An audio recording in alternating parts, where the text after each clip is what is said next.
essentially what we're offering is offerings for the five senses.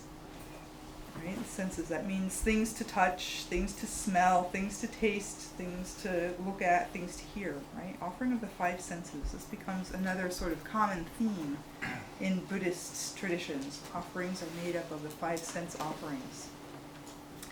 And it's said that there's, everything they could possibly want is within the realm of these five senses. So we offer things of the five senses that fulfill those sense desires. And in addition to that, we offer our compassion, especially for the third and the fourth guest. We're also offering our compassion. Actually, we wouldn't be making these offerings in the first place if we weren't offering our compassion.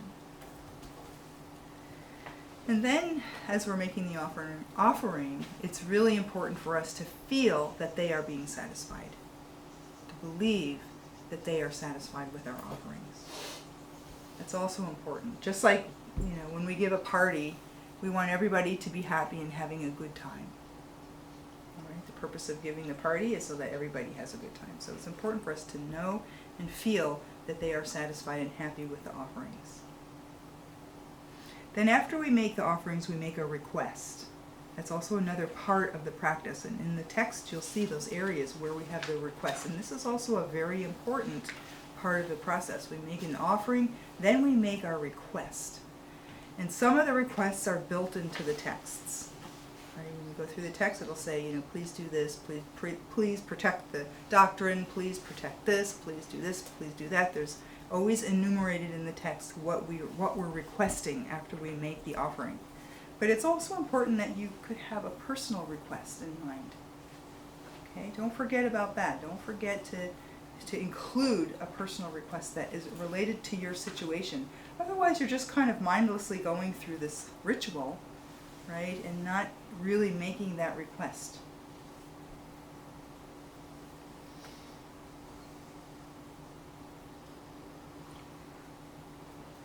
Okay, so now moving on to more benefits of making smoke offerings. Okay, so one of the main things that is talked about in Tibetan Buddhism related to these song offerings is this idea of raising lungta. Right, maybe some of you have heard that word lungta. It's a Tibetan word. Sometimes it gets translated as wind horse, which is a literal translation, but doesn't really translate to the meaning of this idea of lungta. And I'm going to use the word lungta in Tibetan because we don't really have an English equivalent. Sometimes it gets translated as good luck energy or fortune energy, but it's among one of the energies that human beings have and that human beings need. So according to the Tibetan Buddhist tradition, humans have every human has different types of energies. That's part of our embodiment. We have wangtang, which is personal power energy. We have lungta, which could be translated as our success energy. We have our tse, which is our longevity. We have sok, which is our life force energy. We have la, which sometimes means our soul energy. So we have yang, which is our wealth energy. So all human beings have, as part of our embodiment, these kinds of energies, and they fluctuate. The levels of these energies fluctuate in our lives. There are times when our wangtang, our personal power energy, is very high. We have lots of charisma. We can be very influential. People listen to us. And then there's times when our wangtang is very low. Nobody notices us. Nobody seems to care what we say. We don't have much influence. And other people are, we are intimidated by other people. We feel powerless. Times when we feel powerful, times when we feel powerless. This fluctuates. We have different levels of wealth energy, the yang energy. Sometimes the yang energy is very strong and opportunities come. We get the promotion we wanted, or this product we're trying to sell is very successful or something. There's financial and prosperity comes easily. And sometimes our yang is cracked. And no matter how much money comes in, we can never hold it. It's always going out. Always unexpected things coming. As soon as we make an extra $500, our car breaks down and it costs $500. This kind of thing. We can't hold the yang energy. So yang is a kind of energy. So lungta is also a kind of energy that fluctuates very much. Just fluctuates even more than the others. And it's also true that we can be born into this world with certain levels of these energy very high. Some people have naturally very high wangtang. They're very charismatic. They're very powerful. You know, mostly politicians have a lot of wangtang. Otherwise they wouldn't become politicians. Nobody would vote for them. Right? Like I've seen some politicians who are really, really smart and really good. But nobody votes for them because they don't have that wangtang. Right? So charisma, personal power. Some people naturally have high wangtang. Some people naturally have high yang. So maybe they're born into wealthy families, or money comes to them when they're young. So sometimes that's part of it, and otherwise it's fluctuating. And lungta fluctuates. Our ability to get success in our endeavors, to accomplish our aims, what we wish for happens. When our lungta is high, then we're in the right place at the right time. We happen to meet this person who just then opens all these doors for us. Or unexpected opportunities arise when our lungta is high. Or when we want to start a project, all the pieces come together effortlessly.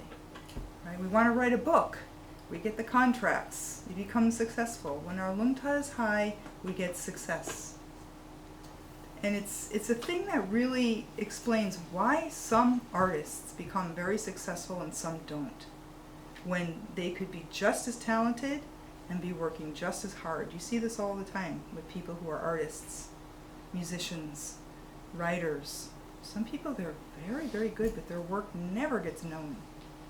Some people become very successful and like, what? This doesn't seem to be really an outstanding piece of art, but they become phenomenally successful. And this is lungta. When your lungta is high, this is what happens. Things happen easily. So it's often called good fortune energy. Energy of fortune or success. Helps us be in the right place at the right time. When our lungta is low, it's one thing after another. One problem, they could be sort of minor annoyances, or they could be major problems when our lungta is low. And we also feel kind of depleted. When our lungta is high, we feel uplifted. Right? When our lungta is low, we're more depressed. Right? So our feeling states are very affected by this idea of lungta. And lungta is very much connected with parts of our energy, our subtle energy. We have 5 particular kinds of subtle energies, or pranas. And one of our pranas moves up. It's called the upward moving wind. One of our pranas moves down. And lungta is very much associated with this upward moving wind. So when we do things like smoke offerings, and smoke goes up. We do smoke offerings on the top of hills and mountains, on high places. So there's this idea of energy moving up. That's raising lungta. Upward moving energy, very important. We incorporate the energies of wind moving up, smoke goes up on top of mountains to raise our lungta, which raises this upward moving wind. And then our upward moving wind and lungta are very close, very much connected. When the upward moving wind is weak and maybe the downward moving wind is more strong, maybe we get depressed and heavy. We're always looking down. People walk and they're always looking down, right? They're not looking up. around. It's this downward movement is very strong, more strong, right? And so more prone to depression. Right? This affects again our lungta. So so there's these sort of emotional, energetic qualities affected with lungta, right? So a lot of times when people are feeling down, go to a mountaintop, right? Uplift your spirits, feeling of upliftment. So doing these song offerings helps us to feel uplifted, and you feel that afterwards. It's the energy of the smoke moving up, raising our lungta. So that's a very, very important activity. We need high levels of lungta to be successful in our practices as spiritual practitioners. We need this in order to be able to go to the teachings, to be able to travel, to take time off, right? We need lungta to not have an obstacle happen just before we want to do a retreat, You see this all the time. People want to do this. They want to take a month off and do a retreat, and just before the retreat happens, some problem comes up. They can't go, right? That means your lungta is not high enough, right? So as practitioners, and another reason why the lamas do Rivo Sangsho every day is to keep the lungta high, keep that energy high.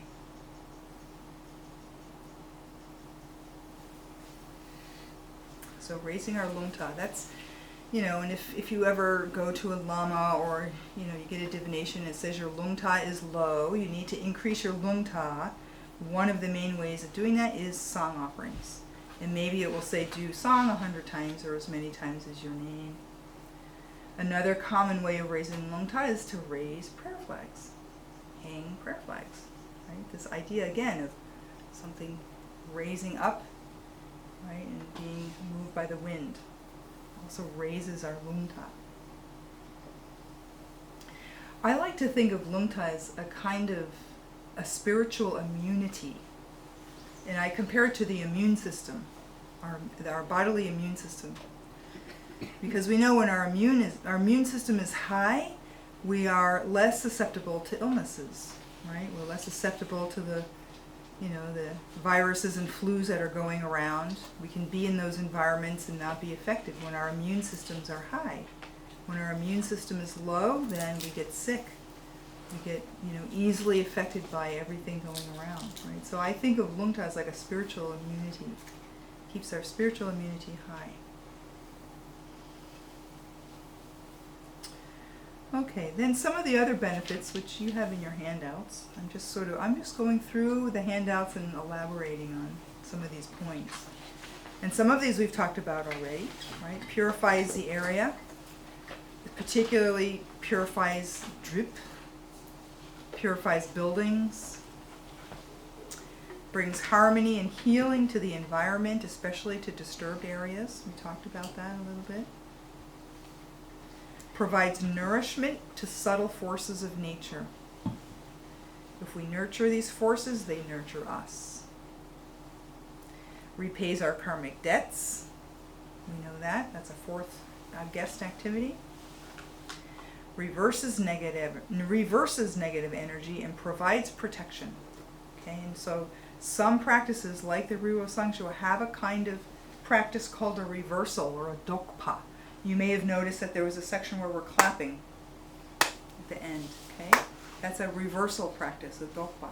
So this song has a section in it that's for protection and reverses. Not only purifies, but also repels and sends back. Purifies negative karma we've created from stealing, taking what does not belong to us because we're making offerings, or practicing generosity. Right, which is the purification of our negative karma of stealing. Creates a sacred space and conducive circumstances for our spiritual and worldly activities to be successful, and is a way to connect and communicate with the elemental forces of nature, to heal our relationship with nature, invites good energy and blessings. Okay, which most of that we've talked about. Okay, so what I'm going to do next is I'm going to be giving you the verbal transmission for all these texts that you're going to receive. Because in the Tantric Buddhist tradition, all of these practices that we do are lineage based. Wait. Oh yeah, you can turn that off. Okay. They're all based on a lineage. You can turn that off. It's fine. I thought you were getting the text.